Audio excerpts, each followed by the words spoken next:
Hi everyone, my name is Josh, and my topic presentation is how and why Pakistan's first elected Prime Minister, Zulfikar Ali Bhutto, got hung. The first thing I want to talk about is who he was. Who is this man? So he was born the son of a wealthy landowner and politician in Sindh, India, January 5th, 1928.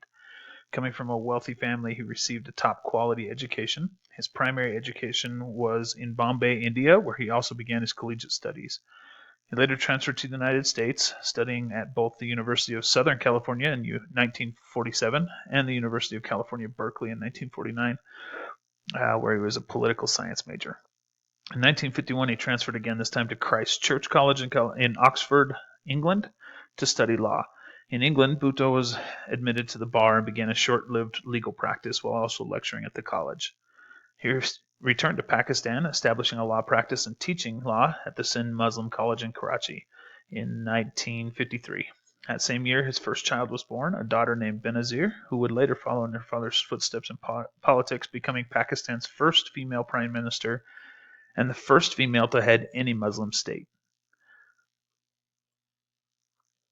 On top of practicing law and lecturing, Bhutto served on the Pakistani delegation to the United Nations when he returned from England. Over the next decade, he filled several ministry positions in the cabinet of President Muhammad Ayub Khan. In these capacities, Bhutto worked with a number of Pakistan's neighboring nations, redefining his country's foreign policy. However, he, among others, pushed President Khan to invade Kashmir, which ended up as a war with India in 1966, and the end of which rubbed Bhutto so wrong that he ultimately resigned from the government in 1967. He then founded a political party, the Pakistan People's Party, whose slogan was bread, clothing, and shelter, which was focused on giving power and rights to the people.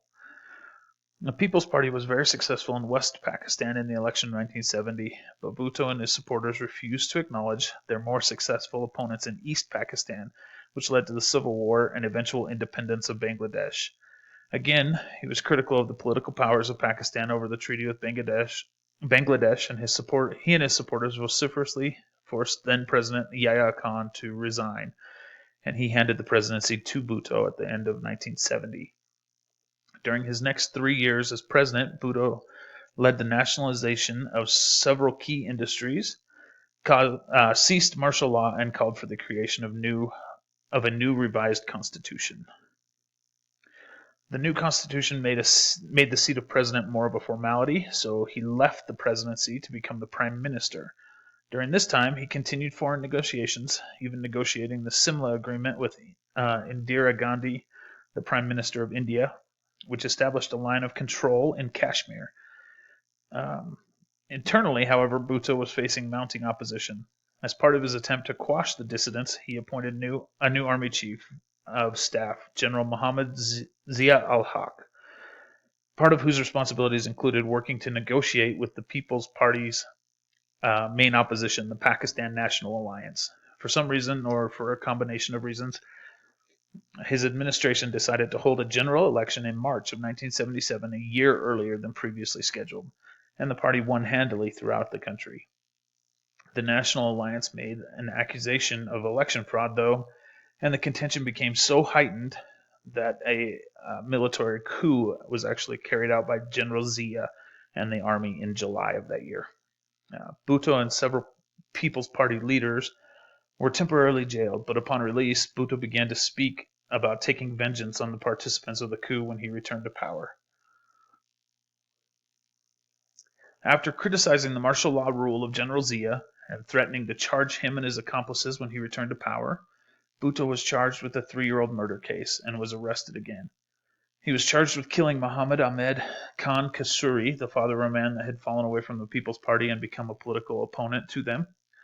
Initially, Bhutto was able to make bail on the charge and was released. General Zia, however, immediately released a martial law order for his arrest and that of 4 others charged along with him in the murder. General Zia threatened the High Court of Pakistan, basically saying that if they failed to convict Bhutto, he would convene a military court to convict and execute him. After months of what the Guardian newspaper in New York called a mock trial, Bhutto and the others were convicted of the murder, and a drawn-out appeal to the Supreme Court failed. Throughout the arrest and trial, rioting and protests had taken place across Pakistan.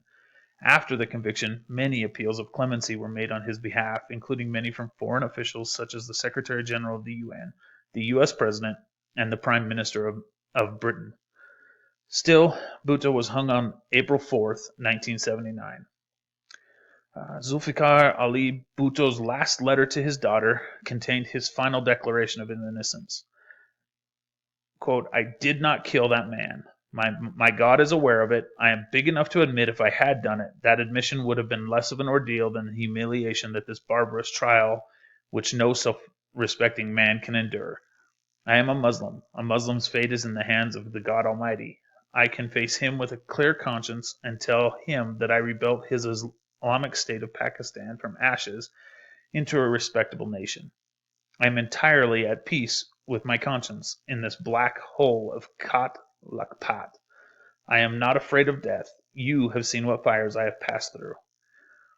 So the question that I saw at the beginning of this topic was, why was he hung? I think, given the story and given that General Zia called himself president as soon as the trial was over, I think there was certainly more to the execution of Mr. Bhutto than a cold murder case. Thank you all for listening, and have a good day.